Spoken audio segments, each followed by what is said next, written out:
Hello दोस्तों, आज stock की हम बात करने वाले हैं लैंसर कंटेनर लाइंस। दोस्तों, इस स्टॉक का आपको बेसब्री से इंतजार था क्योंकि इस स्टॉक के रिजल्ट आने वाले थे। तो कंपनी के रिजल्ट क्या रहे हैं, अच्छे रहे हैं, बुरे रहे हैं, वो तो डिस्कशन करेंगे ही। पर अगर दोस्तों आप ये सोच रहे हो कि इस स्टॉक में हम इन्वेस्ट करें या ना करें, या फिर आप इस स्टॉक में ऑलरेडी इन्वेस्टेड हो, आपने 50 रुपए पर लिया है, 60 रुपए पर लिया है, 70 रुपए पर लिया है, तो क्या आपको इस स्टॉक से निकल जाना चाहिए?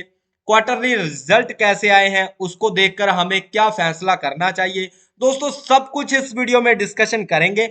बाकी दोस्तों, जहां पर कोई भी बाय एंड सेल की रिकमेंडेशन नहीं रहेंगी। आपको सेल करना है, बाय करना है, वो आप पर डिपेंड करता है। ये जो वीडियो रहेगा एजुकेशन पर्पस के हिसाब से रहेगा, तो भाई ध्यान से देख लेना, आपकी नॉलेज ही इसमें बढ़ने वाली है। और मैं अपना पर्सनली व्यू जहां पर देने वाला हूं, ठीक है।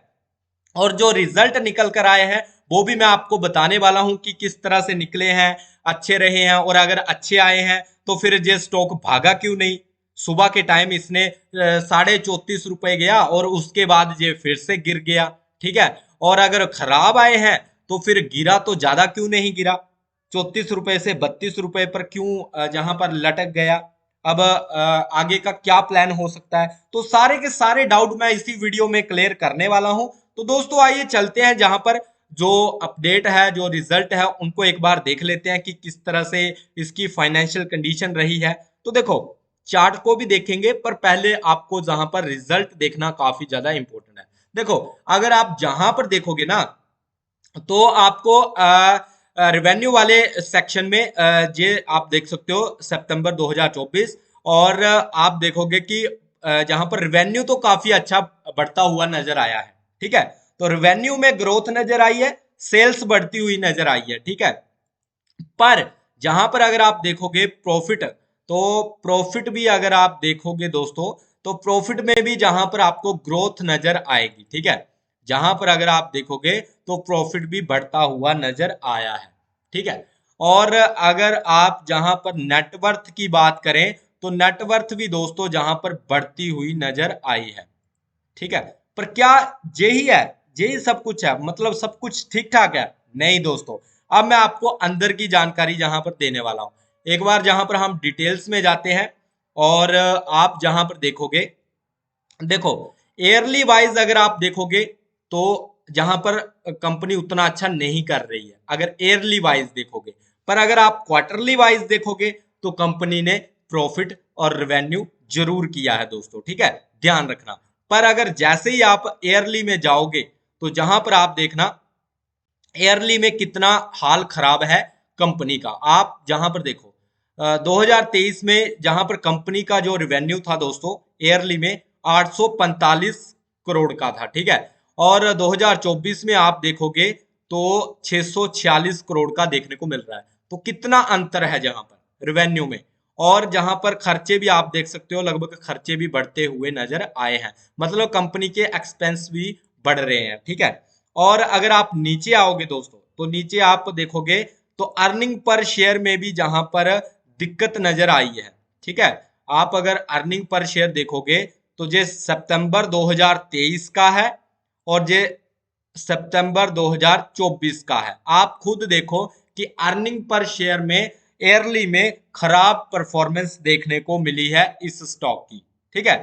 क्योंकि सीधा 6 पॉइंट का 6% का जहां पर डिफरेंस देखने को मिल रहा है एयरली में, क्योंकि 8 से सीधा 2.65 आ चुका है, ठीक है। तो इसलिए आपने स्टॉक देखा भी होगा, स्टार्टिंग में तो काफी अच्छा परफॉर्मेंस किया, और बाद में जब रिजल्ट बड़े प्लेयर को जहां पर देखे हैं, तो जिनको भी रिजल्ट समझ आए हैं, उसके बाद जहां पर सेलिंग होना स्टार्ट हो गई थी इस स्टॉक में, ठीक है। अब अगर आप क्वार्टरली देखोगे, क्योंकि आपको तो क्वार्टरली जानने हैं, तो क्वार्टरली में तो दोस्तों आप देखोगे इसमें भी उतना जहां पर मुझे जून में 14 थे अर्निंग पर शेयर, और जहां पर 12 देखने को मिल रहे हैं। तो जहां पर अर्निंग पर शेयर में तो दिक्कत जरूर नजर आ रही है दोस्तों, ठीक है, जहां पर। और अगर आप बाकी जहां पर देखोगे ऑपरेटिंग प्रॉफिट मार्जिन, तो बाकी तो ठीक है, प्रॉफिट तो अच्छा हुआ है। आपका जो ये है आपका क्वार्टरली में प्रॉफिट तो अच्छा हुआ है, रेवेन्यू भी अच्छा हुआ है, सेल्स अच्छी हुई है, पर खर्चे भी बढ़े हैं दोस्तों। ठीक है, खर्चे कैसे बढ़े हैं, आप क्वार्टरली में देखो, जहां पर आपको एक नजर आएगा, जहां पर ये देख लो, एक्सपेंसेस जून में कितने थे, 107 करोड़। ठीक है, और सितंबर में कितने हो चुके हैं, 114 करोड़, मतलब 7 करोड़ से ज्यादा खर्चे जहां पर बढ़े हैं दोस्तों। बाकी प्रॉफिट तो अच्छा किया है कंपनी ने, रेवेन्यू सेल्स में वृद्धि हुई है, रेवेन्यू में भी वृद्धि हुई है। इविट्टा, हालांकि इविट्टे की अगर हम बात करें तो इविट्टा नेगेटिव चल रहा है, जो कि एक दिक्कत वाली बात है। तो आप दोस्तों जहां पर यही मैं तो यही मानकर चल रहा हूं कि ना तो ज्यादा खराब है और ना ही ज्यादा अच्छे हैं, मतलब ठीक ठाक है। इस क्वार्टर में रेवेन्यू में अच्छी ग्रोथ है, सेल्स कंपनी ने अच्छी की है, प्रॉफिट ठीक किया है। पर अगर इवेट्टा वगैरह देखा जाए, बाकी कंडीशंस देखी जाए, तो उसमें थोड़ी सी दिक्कत जरूर नजर आ रही है इस कंपनी में। ठीक है, बाकी आपका बैलेंस शीट की बात करें तो दोस्तों एसेट तो कंपनी ने काफी अच्छे बिल्डअप किए हुए हैं। ठीक है, एसेट तो कंपनी के बढ़ रहे हैं, पर लाइबिलिटीज भी जहां पर, हालांकि जहां पर लाइबिलिटीज कम की है दोस्तों। ठीक है, ये एक अच्छा संकेत है, ये ध्यान रखना। 2024 में एसेट तो कंपनी के बड़े हैं, ठीक है, और आप लाइबिलिटीज को देखो, जहां पर 343 से सीधा 161 आ चुकी हैं। ये एक बढ़िया संकेत है किसी भी स्टॉक के लिए, किसी भी कंपनी के लिए। ठीक है, लाइबिलिटीज का कम होना और एसेट का बढ़ना एक अच्छा संकेत माना जाता है। ठीक है, बाकी और इसमें क्या आपको देखना जरूरी है, बाकी डेट ऑफ इक्विटी की बात करें दोस्तों, तो कंपनी ने कहीं ना कहीं कर्ज को कम किया है। आप जहां पर देखोगे आपका सितंबर 2023 में जो कंपनी पर कर्ज था 1.27 करोड़ का था दोस्तों। ठीक है, जो कि काफी ज्यादा था।